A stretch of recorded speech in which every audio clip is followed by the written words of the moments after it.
L'atelier d'usinage est un endroit intéressant et stimulant, mais il n'en demeure pas moins que c'est un endroit excessivement dangereux.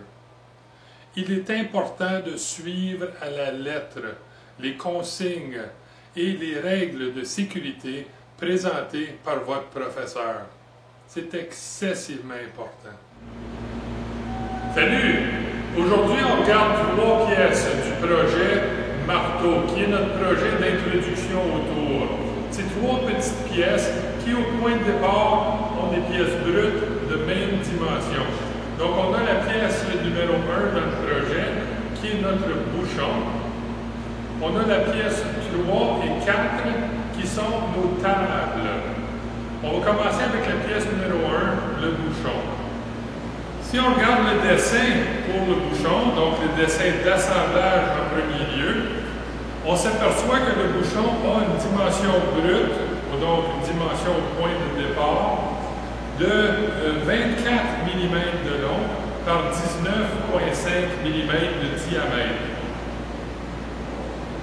Si on regarde par contre le dessin détaillé du projet, on s'aperçoit que lorsque complété, la pièce mesurera en longueur finale 19 mm de long et aura un diamètre final de 19 mm.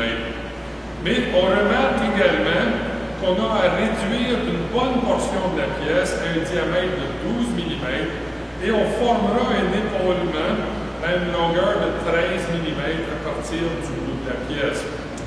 Si vous regardez le dessin détaillé encore plus précisément, vous remarquerez qu'il y a 2 chiffres après la décimale sur le diamètre de 12 mm de cette pièce-ci. Ceci est une indication claire que ce diamètre devra être très précis. Pour connaître la tolérance des différentes dimensions de la pièce, référez-vous à la cartouche du dessin détaillé. Donc, on a éparpillé la pièce et on est prêt à commencer l'usinage. On a au préalable installé un mandrin à 3 mâchoires sur le tour. On a installé et orienté notre outil de coupe comme on l'a vu précédemment. Donc, je suis prêt pour une opération de surfaçage, puisque la première opération à compléter sur cette pièce-ci va être justement de surfacer un bout en enlevant le moins possible de matériel pour établir une référence dans le sens de la longueur. Mais attention, on ne voudra pas pour cette pièce-ci suivre ce premier surfaçage par un deuxième surfaçage à la longueur finale. Non, pas du tout. Dans ce cas-ci, on va laisser la pièce la plus longue possible jusqu'à la toute fin du projet pour nous donner de la matière pour pouvoir le tenir sécuritairement lorsque je vais tourner éventuellement l'épaulement sur la pièce. Donc, installons notre pièce profondément dans le mandrin de 3 mâchoires. Rappelez-vous notre règle de base. Si je tiens une pièce dans un mandrin, il ne doit jamais sortir du bout du mandrin par plus que 2 fois son diamètre. Si par contre la pièce est courte, je dois toujours m'arranger pour avoir au moins la moitié de la pièce à l'intérieur du mandrin. Dans ce cas-ci, puisque je surface et que c'est une opération bidimensionnelle, bien, je vais mettre la pièce le plus profondément dans le mandrin que possible, juste un petit bout qui dépasse pour me permettre de surfacer la pièce. On va l'installer maintenant.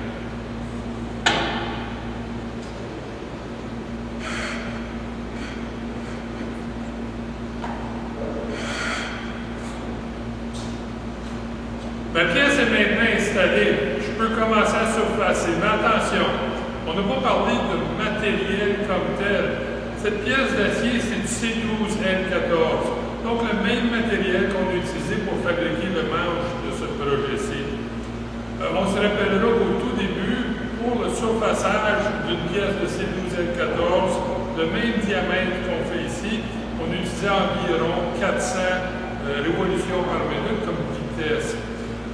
Puisque c'est la même chose, on va utiliser encore la même vitesse. Et j'ai déjà réglé le tour à cette vitesse-là. Pour l'avance, ici, je n'encourage pas d'utiliser de l'avance automatique. La pièce, elle est très petite et tous les mouvements vont se faire à proximité du mandrin. Donc, pour éviter une catastrophe possible, je préférerais qu'on désactive l'avance automatique.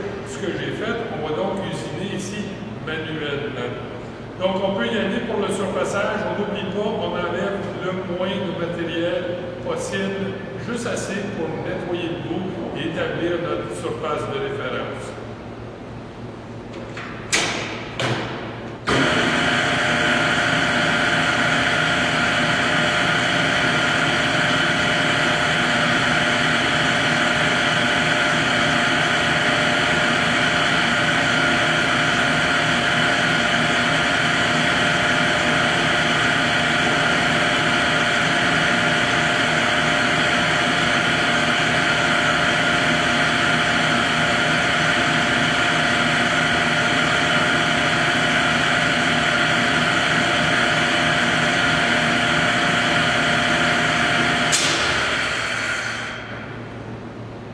Et c'est fait.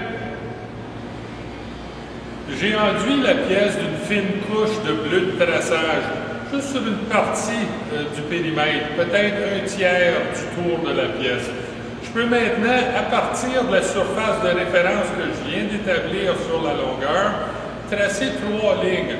Une première ligne à 13 mm de distance à partir du marbre pour définir la longueur du diamètre de 12 mm que je devrais tourner. Donc, l'épaulement à 13 mm. Une deuxième ligne à 18 mm de distance du bout de la pièce pour définir l'endroit où le chanfrein de 45 degrés sur le deuxième bout de la pièce va commencer. Et finalement, une dernière ligne à 19 mm pour avoir ma longueur totale ou longueur finale de pièce. Fait qu'allons-y pour le traçage. Donc, une première ligne à 13 mm, une deuxième ligne à 18 mm, et finalement une dernière ligne à 19 mm. Je peux maintenant retourner autour avec ma pièce et l'installer, mais cette fois-ci, on va l'installer dans une pince flexible 3/4 de pouce, qui est le diamètre à ce stade-ci de la pièce, donc 19,05 mm. Bon, j'ai enlevé mon mandrin à 3 mâchoires, j'ai installé le mandrin porte-pince flexible. On va utiliser ici des pinces C5 ou une pince C5 avec un diamètre fonctionnel de 3/4 de pouce. Donc ça va nous aider à retenir plus positivement notre pièce dans la machine. Donc je vais insérer la pince dans le porte-pince, commencer à le fileter en place. Je vais installer la pièce dans la pince et je vais l'insérer avec le bout non fini à l'intérieur de la pince, juste assez profond pour voir dépasser la ligne de l'épaulement à 13 mm.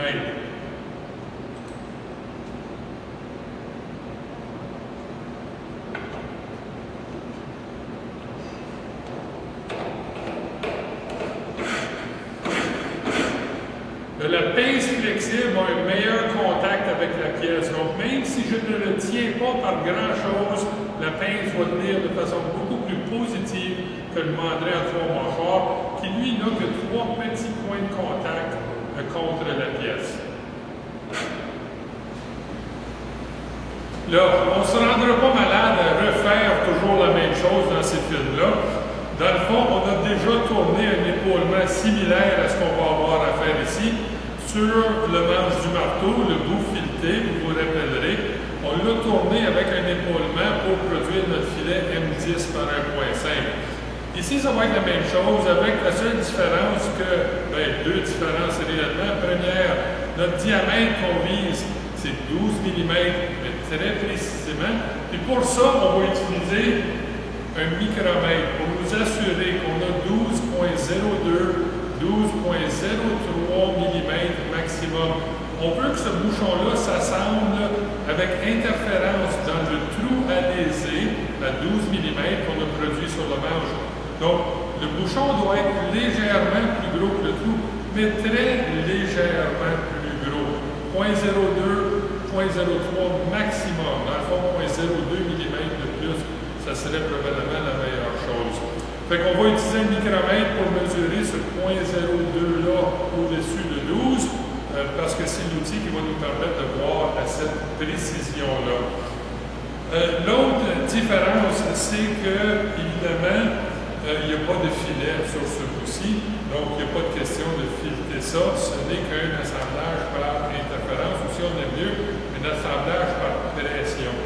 Fait que, ce qu'on va faire, c'est qu'on va couper longitudinalement notre diamètre jusqu'à, mais sans jamais toucher à la ligne de 13 mm qu'on a tracée. Donc, on va venir proche, mais on ne va jamais aller plus loin que 12,5 mm en longueur à peu près. On va tourner comme ça notre diamètre jusqu'à temps qu'on arrive proche de 12 mm. C'est à ce moment-là qu'on va sérieusement commencer à mesurer pour avoir juste un petit peu plus gros que 12.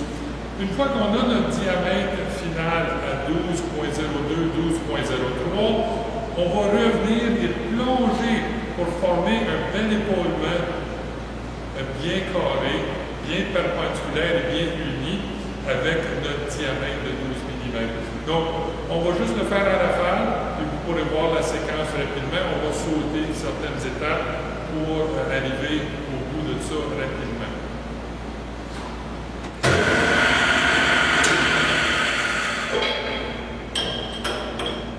On n'oublie pas d'orienter l'outil pour tourner notre épaulement. Donc, un léger dégagement dans les deux plans de couche de cet outil.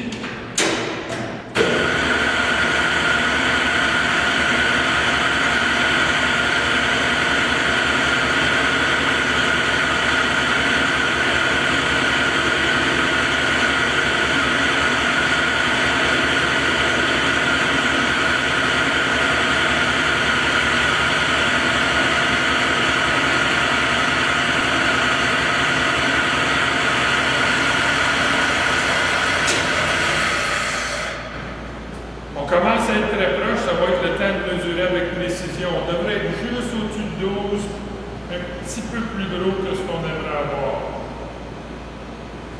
Donc, on mesure ici 12 points, à peu près 12,06 mm. Donc, toute petite coupe de plus. Pour ne pas gâcher ma pièce, ce que je vais faire, je vais couper le tout début de l'épaulement pour arriver à mon 12,02. Et ensuite, je vais continuer le reste parce que je suis très proche, je vais pouvoir le faire en étapes sans que ça paraisse à la fin.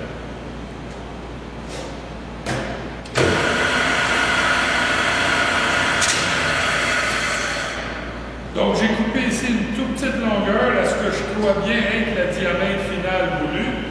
Je vais donc le mesurer.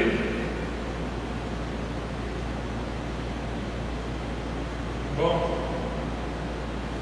12,02 et un tout petit peu. Donc, on va dire 12,02 mm. Je vais maintenant pouvoir finir cette coupe-là.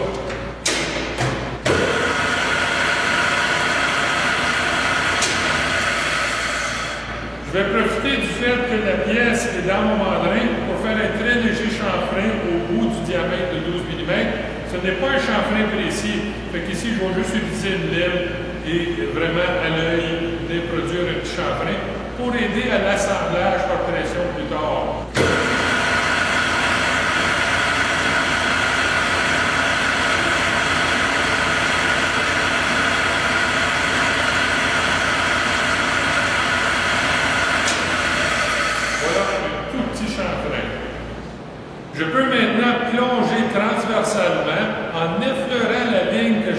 tracé à 13 mm pour finir l'épaulement sur le diamètre de 12 mm. Donc, je vais plonger progressivement juste pour venir effleurer ma ligne là, tracée à 13 mm.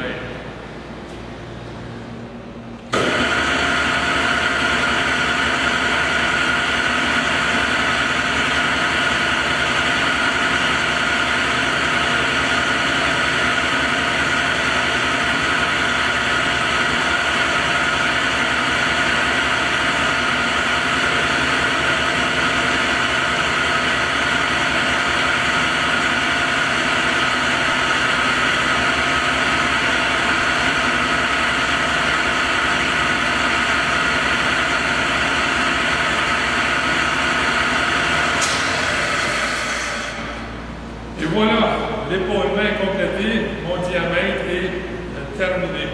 Je vais maintenant pouvoir inverser la pièce. Pour ça, il va falloir par contre changer la pince flexible. Celle qu'on vient d'utiliser mesurait 3/4 de pouce pour épouser parfaitement le diamètre de la pièce brute. On a maintenant réduit ce diamètre à précisément 12 mm.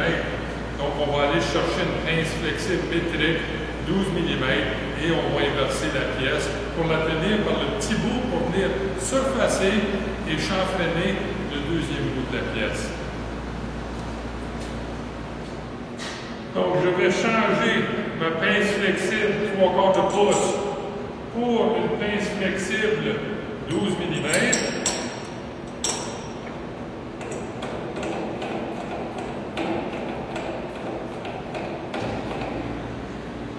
Insérer ma pièce dans la pince flexible pour juste tenir le maximum de longueur du 12 mm que possible.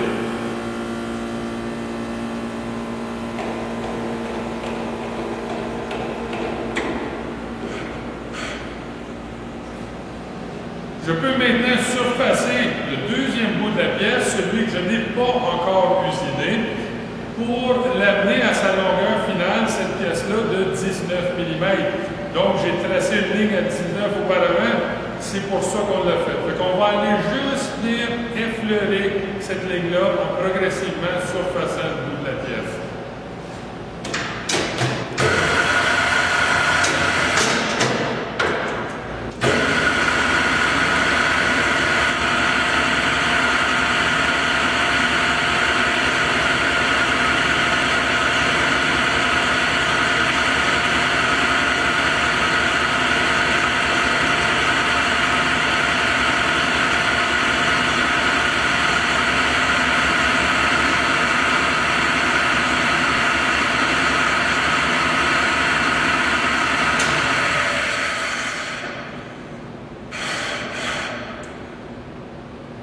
J'y suis presque. Une toute petite coupe de plus et on l'a.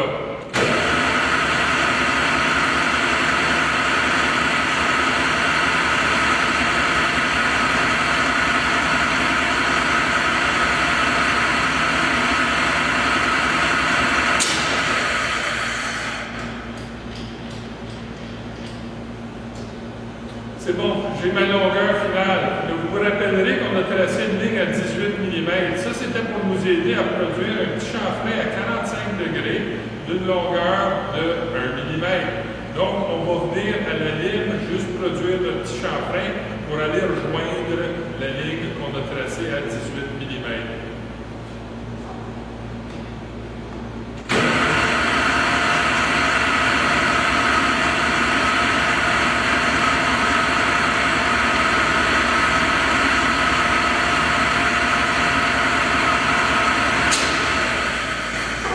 Et voilà, la pièce est complétée. On va maintenant l'extraire de la pince flexible.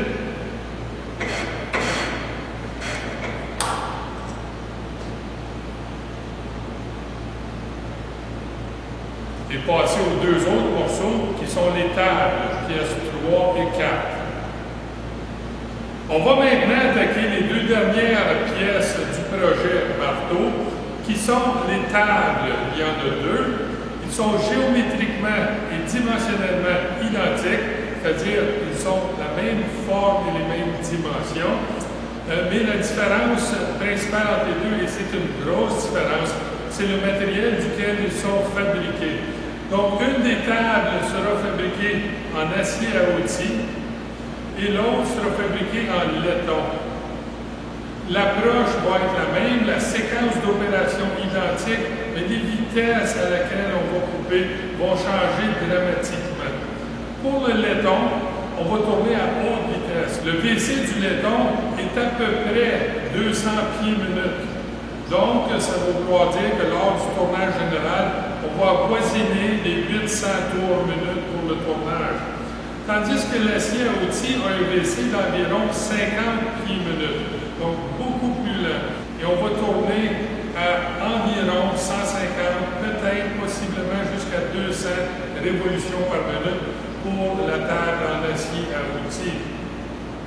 Juste pour donner une idée en comparaison avec ce qu'on a fait jusqu'à date, notre manche de marteau et la tête du marteau étaient fabriquées en acier doux et qui avait un WC d'environ 100 pieds minute.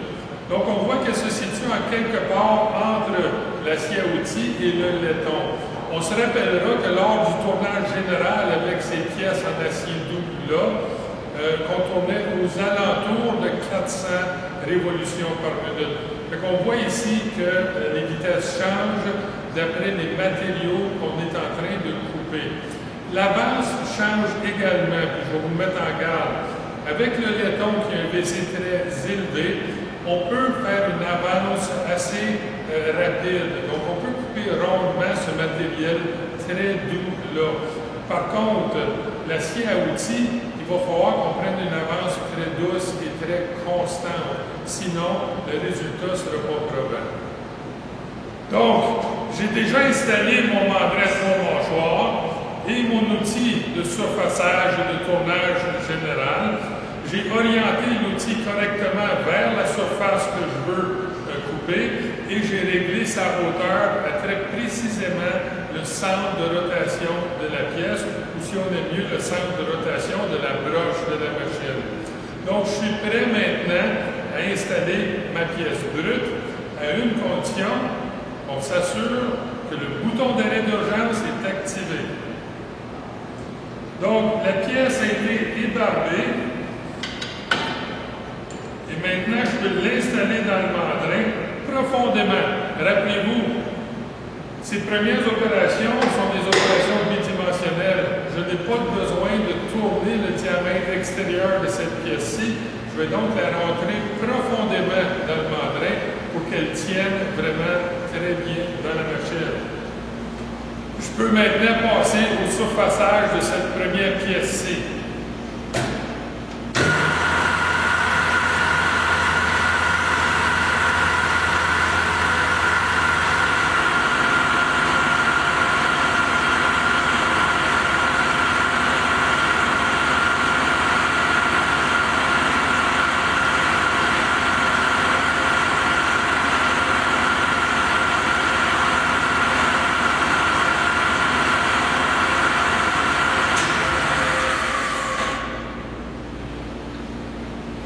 Je peux maintenant éloigner mon outil, mais rappelez-vous, lors du premier surfaçage de la pièce, on enlève le moins de matériel possible. On veut laisser tout ce qu'on peut sur la pièce pour la finition à la fin du projet.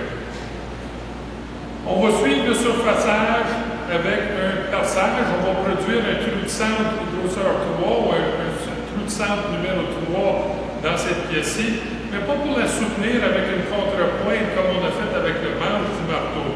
Dans ce cas-ci, notre trou de centre va servir à guider le foret de dégrossissage en vue du taraudage qui s'en vient. Parce que le trou ici est taraudé, donc il contient un filet M10 par 1.5. Pour produire un filet M10 par 1.5, on va devoir percer un trou de 8.5 mm.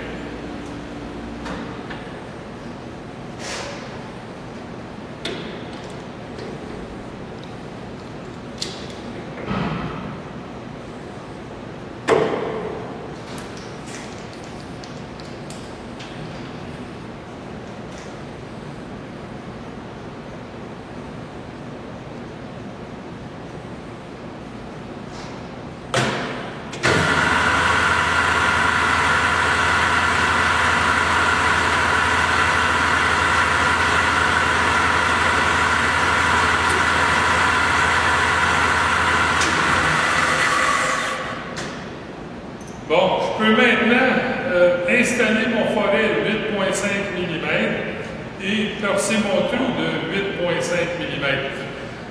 Notre dessin indique que le trou taraudé doit avoir une profondeur de 14 mm. Ça, c'est 14 mm de filet entier. Ce qui veut dire qu'il va falloir qu'on perce notre trou un petit peu plus profondément que ça. Et pour avoir 14 mm de filet entier, on devrait viser environ, dans ce cas-ci, à 17 mm de profond sur la pointe du forêt. Donc, on va mesurer notre trou à l'aide d'un trusquin à vernier. On va percer et mesurer pour cette première fois qu'on perce un trou à une profondeur précise, plutôt que d'utiliser les colliers micrométriques. On va y aller par essai et on va percer et mesurer jusqu'à temps qu'on est satisfait de la profondeur. Donc, installons notre forêt.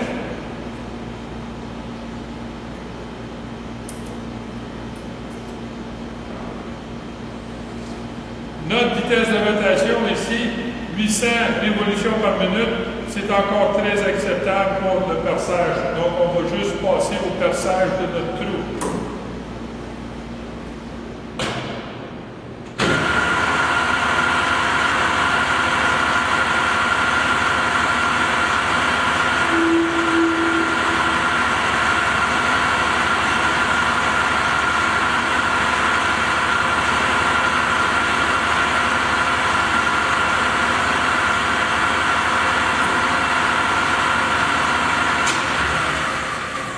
Donc, environ 15,4 mm, on va y aller un petit peu plus.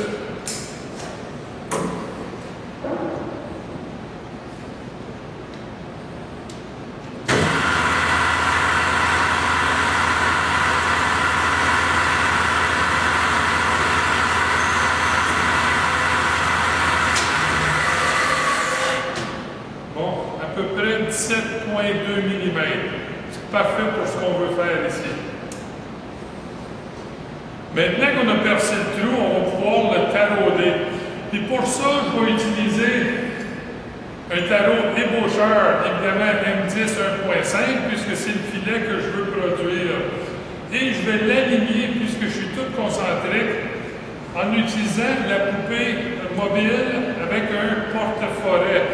Je vais serrer le tarot légèrement dans le porte-forêt, m'assurer que mon interrupteur d'urgence est activé, parce que la dernière chose que je veux faire ici, c'est partir la machine et mettre ma broche en neutre pour qu'elle puisse tourner librement. Je vais maintenant pousser le tarot ébaucheur pour qu'il s'engage dans le trou et manuellement tourner avec une légère pression vers l'avant pour engager l'outil dans le trou. Une fois que j'aurai fait 2 ou 3 tours, on va finir là. Le reste du trou va être fini à la main.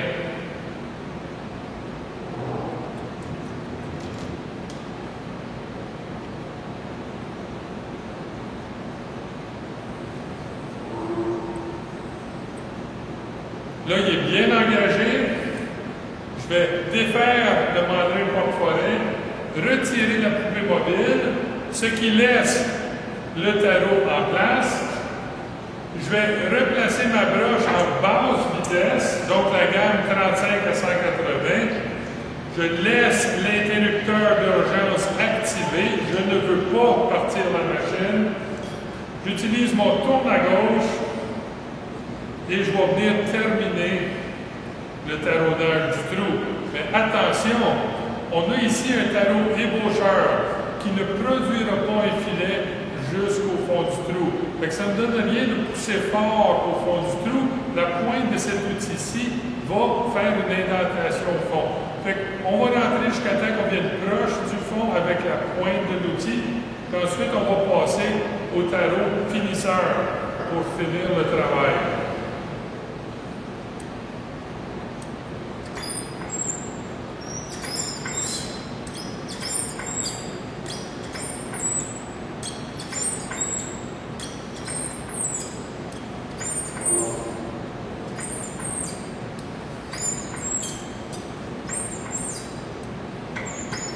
aussitôt que je sens une pression, une résistance, c'est la profondeur voulue. On va délicatement retirer l'outil et passer à notre tarot finisseur.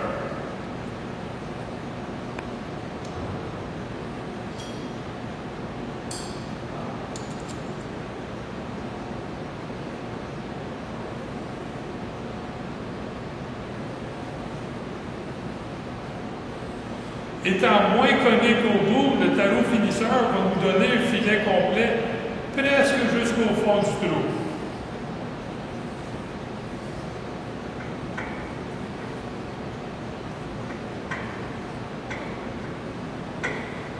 Aussitôt que je sens cette résistance, c'est fini, je peux retirer le tarot finisseur.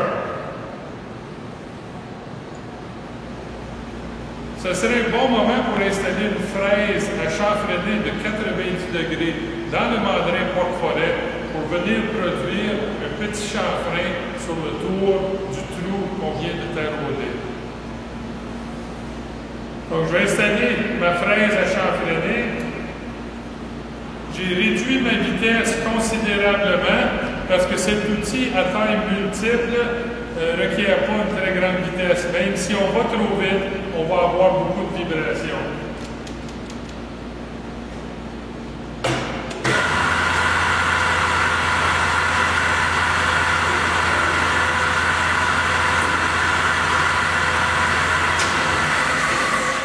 C'est tout, un tout petit chanfrein, c'est tout ce qui est requis. Bon, j'ai extrait la pièce du tour et cette première extrémité, bien, elle est complète. Je n'ai plus rien à faire sur ce bout-là. Tout y est. Par contre, il me reste à surfacer le deuxième bout pour l'amener à sa longueur finale et à produire le chanfrein de 2 mm exigé sur le plan. Pour ça, il va falloir que je trace 2 lignes. Et vous remarquerez que je n'ai pas enduit la pièce de bleu de traçage. Le fini de cette pièce-ci, c'est un fini qui est très mat. Et la ligne qu'on va tracer va être facilement visible. Donc, je n'ai pas besoin de mettre de bleu de traçage. Donc, je vais tracer une première ligne à 17 mm de notre bout de référence, celui qui est déjà complété, et une deuxième ligne à 19 mm du bout de référence, qui lui va être la longueur finale. La première ligne qu'on aura tracée, vous l'aurez deviné, c'est pour le départ du chanfrein de 2 mm par 45 degrés. Alors, effectuons le traçage. Donc, 17 mm, 19 mm.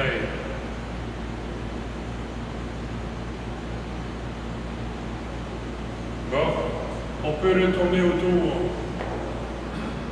Donc, je peux prendre ma pièce tracée et la réinstaller dans le tour avec le bout qui est terminé à l'intérieur de la broche, puisque je vais venir usiner notre deuxième extrémité. Et je vais l'insérer dans le mandrin à 3 mâchoires aussi profondément que possible. Dans le fond, j'aimerais que la ligne de 17 mm que j'ai tracée au marbre dépasse du bout du mandrin par à peu près 2 ou 3 mm. Je peux maintenant réinstaller mon outil de coupe et venir surfacer ma pièce pour venir effleurer la ligne tracée à 19 mm. J'ai remonté, soit dit en passant, notre vitesse à 800 tours minute, la même vitesse que pour le surfaçage du première extrémité.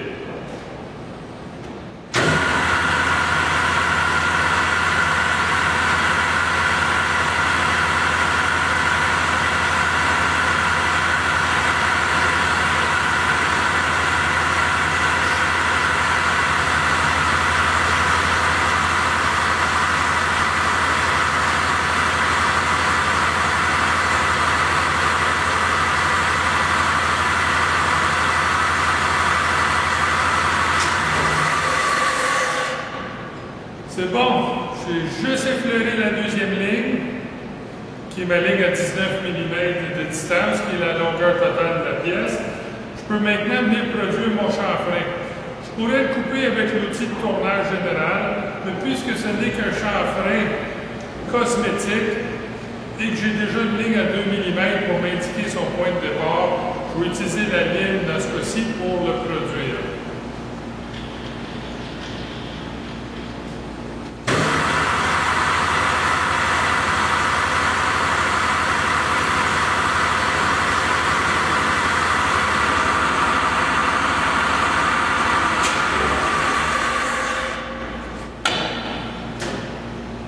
Et c'est tout.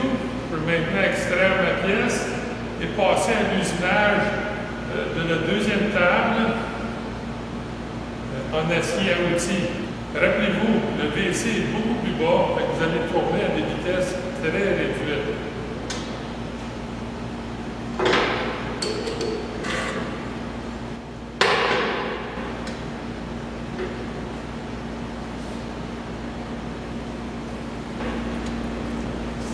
Bon, la fabrication des composantes, bien, elle est terminée, mais le projet n'est pas complet pour autant.